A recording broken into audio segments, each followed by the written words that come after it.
Hello, marketeers. Hope you're doing fine.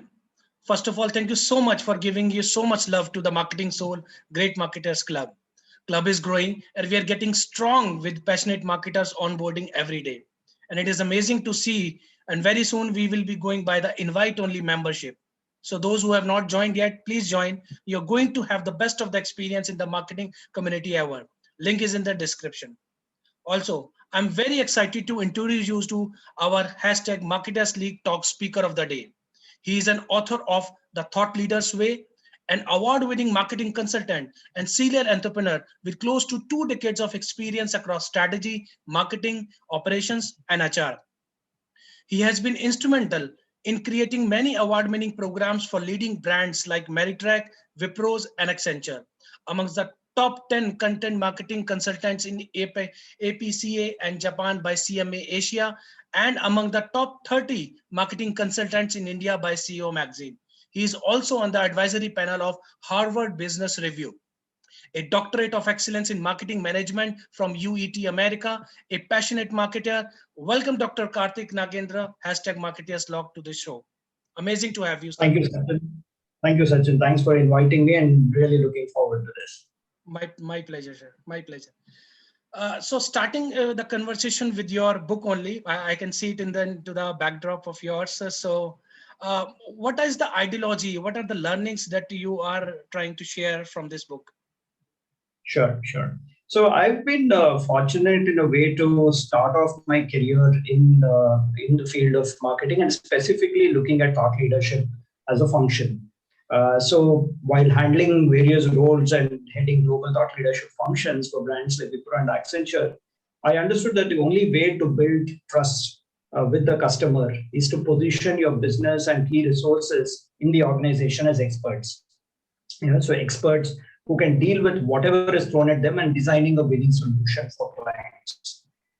So this area of marketing that deals with this projection of expertise is called thought leadership. So that's been my core area of focus. It is often confused with content marketing.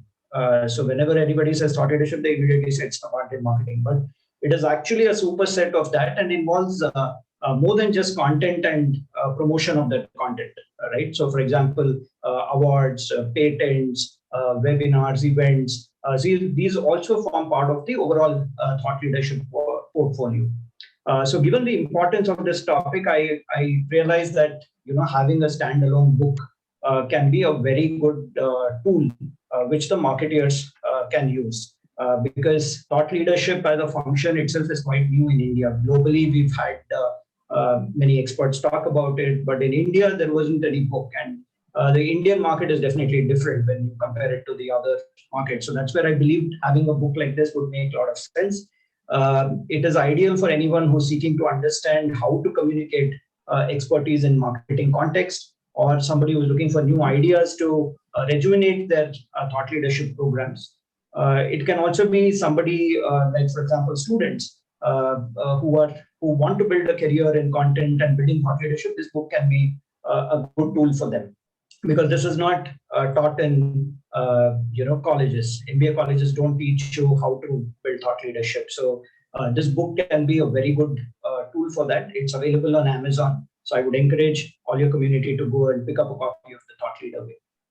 That's really a nice concept, and I think this is something to be value add into the colleges to make the students ready for the industry 4.0, which is actually required, the concept that you're talking about. So I appreciate and my best wishes for your book as well. So taking the conversation forward, I read in your profile, it is about transforming business from the sellers to influencers. So that's a great ideology. Can you share more about it and how you are supporting or how we can support brands into this? Sure. So if you look at the entire B2B buyer landscape is changing. Their attitude is very different today than what it was, say, probably a decade back.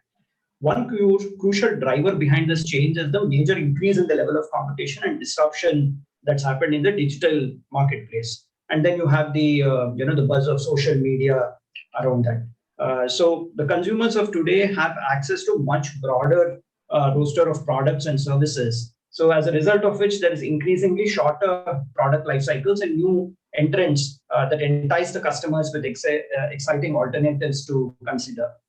So this requires the sales team to work very closely with the marketing team to showcase thought leadership that influences the buyer decision making. So if you look at the current buying process itself, earlier the salesperson would be talking to the customer through cold calls or any such thing, right? So now that's completely gone.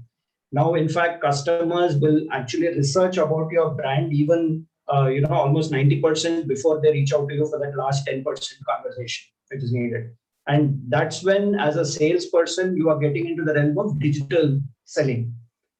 So you need to also showcase your expertise. You need to showcase that you understand their problem.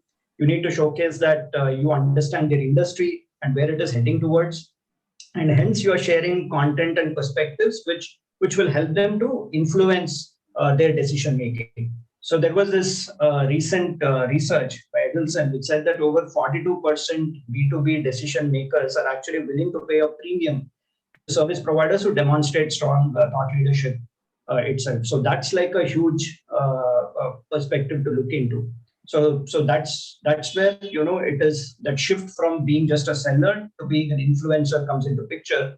And my firm Thought Starters, we work closely with different brands in helping develop programs or creating research or building thought leadership content which can help the salespeople position themselves as experts, influence the customers, and thereby get better ROI for the marketing campaigns. So that's how you move from just selling to actually influencing the buyers. That's right. And since you are an author and doctorate professor also, would you like to share some case study or some research findings which can help us understand the concept little more? Sure.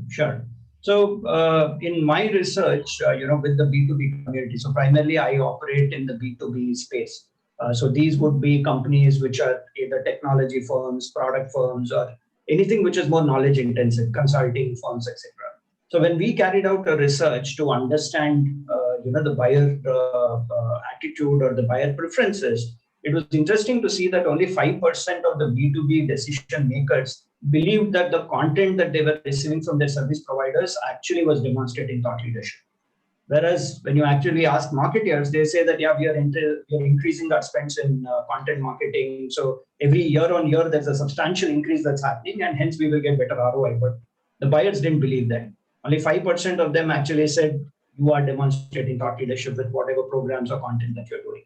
So that was a wake-up call in a way to say that, how do we then help out marketers to better create these programs so that you are increasing that thought leadership and credibility with your customers. So that's where and this was part of my research piece also, where I developed a framework called as the 5F framework. So I talk more about this in the book as well. So essentially it looks at 5Fs. The first one is focusing on the customer. The second F is being fact-based. Third is having a fresh perspective. Fourth is facilitating knowledge sharing. And fifth is fixing attention. Now, I will just spend a couple of minutes to explain how this typically works. So the first F we are talking about is the focus on the customer. Many times what happens in the marketing teams is that they don't spend so much on gaining insights into who the customer is, what is the customer buying persona, what is the customer journey looking like. Many of them don't even define a customer journey map. So without getting that insight, you just go about creating content and later you figure out that it's not giving you the desired ROI. So it's very important, firstly, to get that customer intelligence with respect to who your customer is, where are they seen, what are they looking for, what are the competition sharing with them, is it servicing the request or no, do you need to look at something which is beyond that. So that becomes the first step, focusing on the customer. The second F is the fact-based. So here again, whatever programs, whatever content that you create, if you back it with good data, and that comes from either primary research or secondary research, it has a lot more weightage. So me telling you that thought leadership is very important and you need to be focusing on it is one thing, and me telling you that 5% of only 5% of B2B decision makers actually believe that what you're sending to them as thought leadership is actually thought leadership. Or to say that 42% of buyers are willing to pay a premium if you demonstrate thought leadership. Now that makes a significant impact because you're validating your point of view with actual data. So it's very important that any company which is looking into building thought leadership should actually take a research-based approach.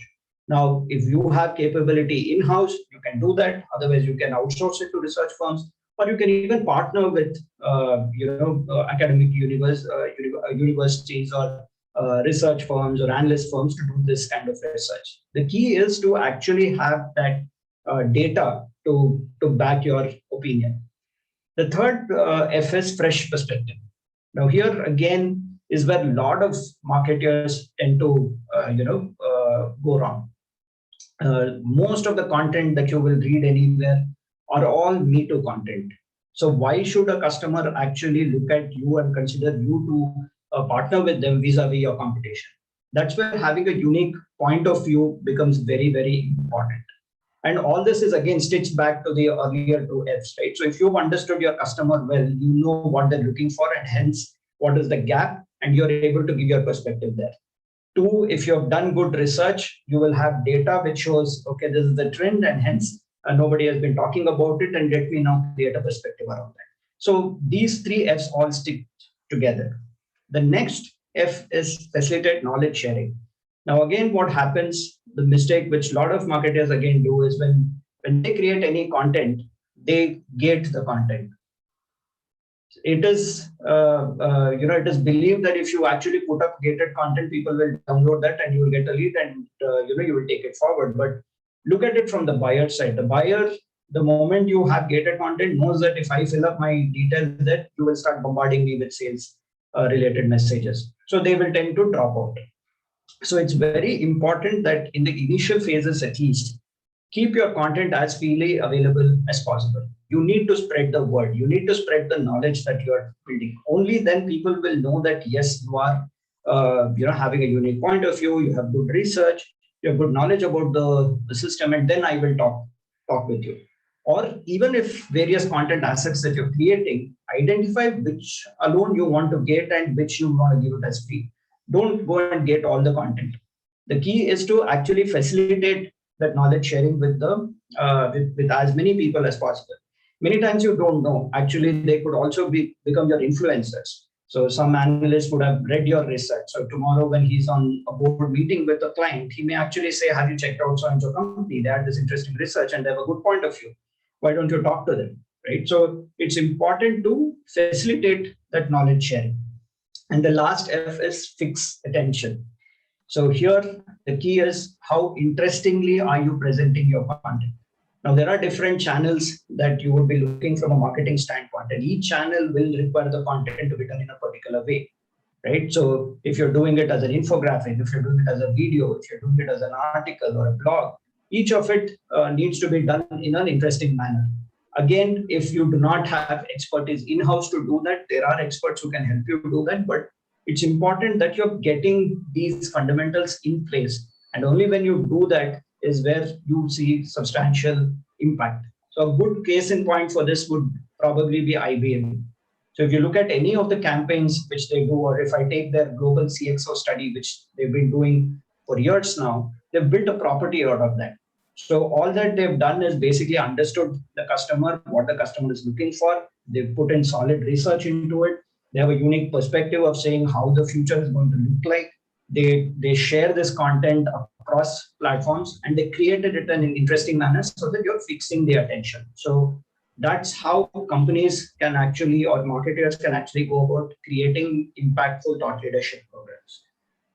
I mean, this is fabulous, and I loved, in fact, the IBM example that you mentioned, because at that point of time itself, immediately it cracked in my mind that yes, whatever they share about it, it's majorly into case studies, content, and all.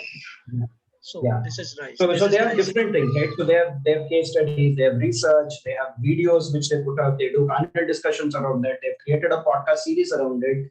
So everything is integrated, and each one of it is very interesting to consume. right? So that's how you actually build the impact. But the key is they understand the customer well and they invest in solid research and they have a unique point of view. So that's the key three elements to look into it. That's right. That's right. Phenomenal. Amazing. So there is another concept which is go-to-market strategy, and I think this terminology has been used, not to the right extent the way it should be.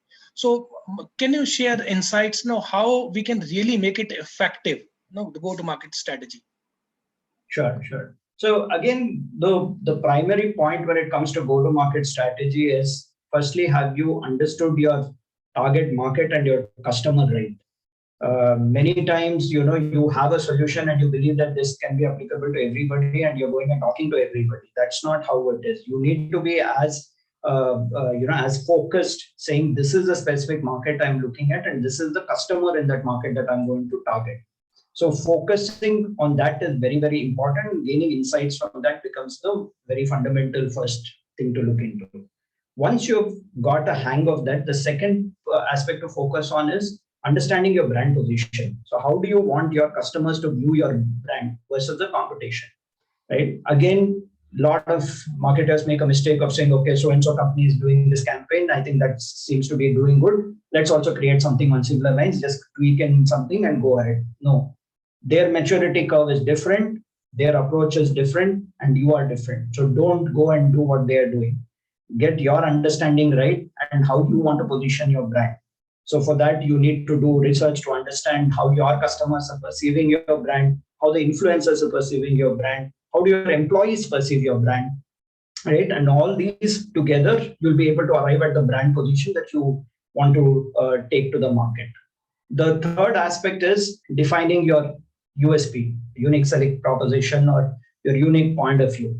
So that again is very, very important.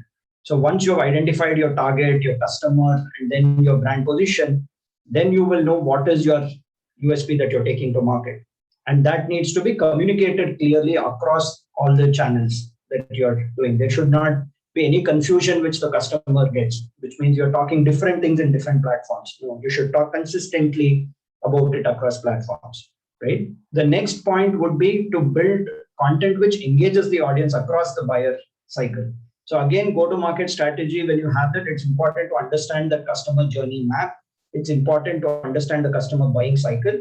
And it's important that you have content across those stages so that in each of it, you are nurturing that lead, you're funneling it down to eventually make the decision to buy. Then it's important to identify which are the right channels and touch points for your customer, right? So if you are a CXO audience that you're targeting at, where do you think they're most visible in? Where do you think, what are the kind of content they're consuming? Which are the platforms where they're visible, right? And hence you need to be seen there.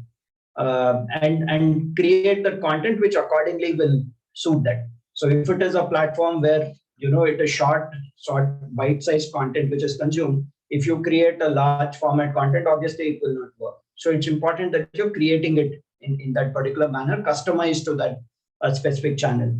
And last but not the least, very important to monitor it closely, right? So using analytics to say whether what you set out for and where you're going, is it in the right direction? Do you need to make any course correction there, right? And accordingly doing that. So if you take these different steps one by one in depth, you will be able to create an effective go-to-market strategy. So you should not be rushing into, nor should, once you've created a go-to-market strategy, it's not etched in stone. So you need to constantly monitor it and make necessary course correction. That does not mean that just because somebody is making a change, you also quickly start making the change. No. So you need to understand where you are, where you want to go, where is your customer heading, and then accordingly stitch all these things together to create an effective go-to-market strategy. Any one favorite campaign that you would like to share in support of what you just mentioned? Yeah, so my favorite has always been the IBM campaigns, which here the way they look at it from the marketing standpoint. And one very interesting campaign was also their Smarter Planet campaign. which they had done, right? So this was again an integrated campaign which they had done across platforms, both from a digital, physical perspective. And each of the campaign you look at, they targeted different industries, they targeted different challenges which that industry is facing, and there was very clear cut aspect of saying how IBM is working towards making the planet smarter, how IBM is working towards making businesses smarter, how IBM is working towards making the CXOs, enabling them to be smarter, right? So it was very, very well done integrated campaign, very clear target market and customer they were chasing, very clear brand positioning, USP of saying smarter planet. Content was very engaging across platforms. They knew where the CXO audience were present and hence their content was available there. And their analytics clearly shows how it was funneled well, and then it resulted in a successful campaign for The moment you mentioned about the smarter planet, immediately I was been able to recall, yes, IBM did this campaign, and it was back to my mind and immediately got recalled. So yeah, yes, so yeah, the points that you mentioned around the better brand recall and the synchronization of all the things is very correct, important. So correct. lovely. Yes. So there is another aspect in the customer engagement is about the loyalty programs. So no, customer engagement is not easy. Loyalty has always been at the stake. So what is your views in managing customer engagement programs, so which I believe right now they are not synchronized to what actually customer want? So that's my personal opinion. What are your thoughts? So for me, I think there is a formula for that. So the formula will be target plus teach plus track equals your the engagement that you can build. So first is it boils down to saying, have you identified that target right? So like you mentioned, right? So many times they're talking too many things to too many people. So when you want to build that loyalty, right? What is loyalty? Trust. End of the day. So target plus teach plus track equals trust. That's how you go about building it. So spend more time in understanding your customer as in depth as possible. Do those interviews with your customers, your prospective customers, do interviews with influencers to understand where the customer is heading towards, what is it that they're looking at, what requirements of theirs is being serviced right now, what are not, what is it that they are looking forward to from a future standpoint. So that becomes very, very important. Then second, give them as much things to consume, to learn about the future, so that they're more curious to be there with your brand. So they should be waiting to listen to what is the future which these guys are predicting with respect to their research, with respect to their point of views, etc. So that that way they are glued to your brand. And then it's important to track also on where they are consuming, what they're consuming, what frequency are they consuming, so that gives you insights to also build into your product or service. So if they do this target plus teach plus track, then eventually you'll build that trust and loyalty for your brand. That's amazing. And target plus teach plus track. And I'm surely going to send this video to for one or some of my colleagues at other fellow such companies who are running to loyalty programs. I think they should hear to you what you are saying. Lovely. Sure. So Sure. taking the conversation forward So now one to interesting example was one interesting example I wanted to share there. While at Wipro, we had done this program called as an innovation tournament. So this stemmed from the fact that how do we target? We had targeted the right CX audience that we were looking at. We wanted to see how do we position ourselves as a forward-looking brand, right, which is investing in their pain points. So we had identified a list of, from an account-based marketing standpoint, which were the target list of customers that we wanted to engage with. Then we bucketed them into industry-specific, like banking, energy, etc. Then what we did was we picked up one industry and we spoke to the customers there to understand what was the challenge which they were looking at. And then we created an innovation competition along with the Penn University Wharton School. So where we had ideas from across the world which were curated, which would in turn act as a solution for the challenges which the customers were facing.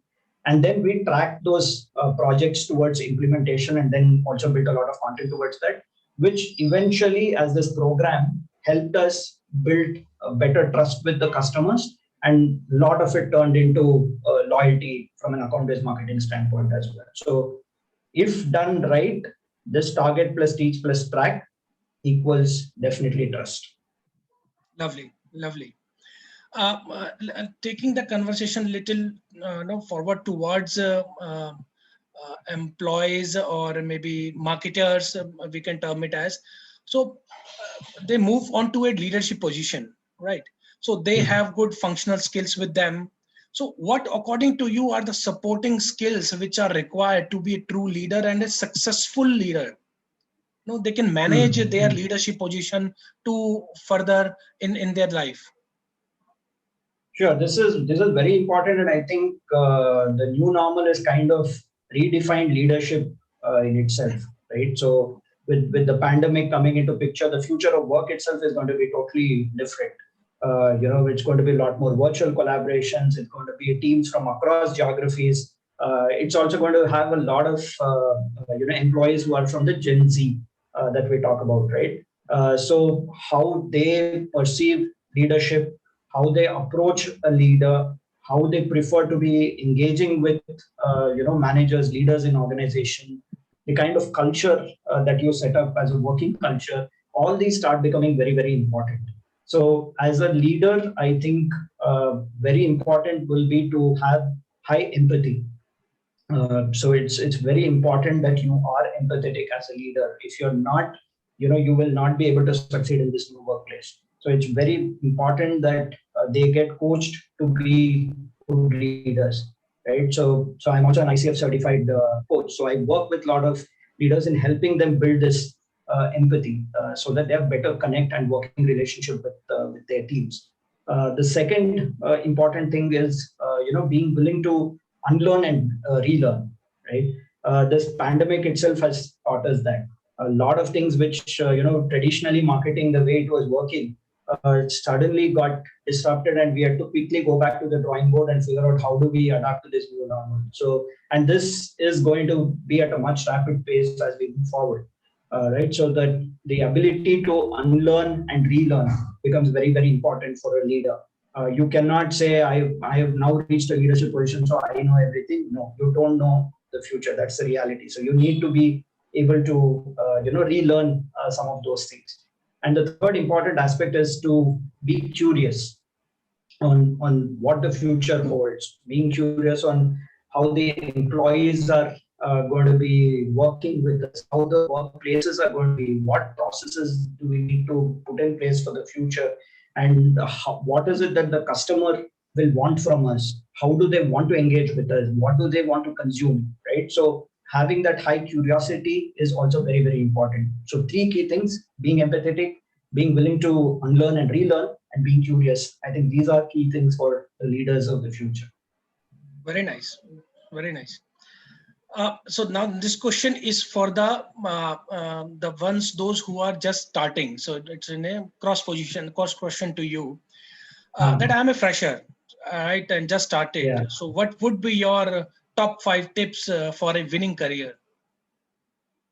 Yeah, that's very important because I also teach MBA at colleges, and this is typically the kind of questions which my students usually ask me also. So, very important thing which I tell them is choose your occupation wisely, right? Don't let anyone tell you, what choice is best for you. You know what is best for you. And earlier, probably we would have said, yeah, engineering is the only thing, or probably an MBA is the only thing. Maybe the future is not like that. There are a lot more new roles which will come up which we have not even thought of, right? So it is important to firstly know what interests you, what you are strong at, and what you love doing. So choose that occupation wisely. Don't let anybody tell you what's best for you. That's number one. Second thing is be a learner for life. That's, I think, very, very important. You need to be constantly looking out, saying what is it that's changing in the industry, what's changing from a marketing domain standpoint, or any other domain that you are in, right? And constantly upgrading yourself with those skills, with those certifications which are needed, so that you are always one step ahead and you're future ready. Third point will be to measure your own success. Don't compare yourself with somebody else's success. Your journey is different and their journey is different. So even if I look at myself and I go back a couple of decades back when probably I was in college and we used to be competing with each other, and the other person got 2 marks more than me, I would get really ruffled, or the vice versa would happen. And today, if we look at, I've had a different career path altogether, and my competitor has had a different career That's path. right. So it is good to be competitive, but measure your own success. Don't compare success with what others have achieved. Um, Next point would be don't be afraid to ask for help. And I think this is one very important thing which I want to drive it across. And asking for help not just from a work standpoint, but also many times and in future, this is very important with respect to what is your mental well-being. Right? Many times things could get so stressful that we are not able to cope up with certain things, and we feel if I go ask somebody for help, it's a sign of weakness or they're going to judge me. No, don't be afraid to ask for help, because if you do not do that, the repercussions may be bad. So don't be afraid. Everybody is human. Everybody needs help at some point. Everybody would have taken help at some point. So don't be afraid to ask for help. And last but not the least, don't be afraid to fail. If you've not failed, you've not learned in life. So it's don't be afraid to fail, take up challenges. It's okay even if you have not reached where you wanted to reach. The learnings that you get from that is tremendous. And don't let failure make you take any uncalled for decisions in life. Because one failure is not the end of the world. There is still a lot of scope out there. There is still space for everybody in this world. Take the learnings out of the failure and keep moving forward. So those would be some tips that I would give any fresher right now. That's really important. In fact, the last one that you mentioned, don't be afraid to fail, because I think today's Yeah, generation is actually not willing to give it a try until they're very sure of about being successful in the correct, shot that they're doing correct, so.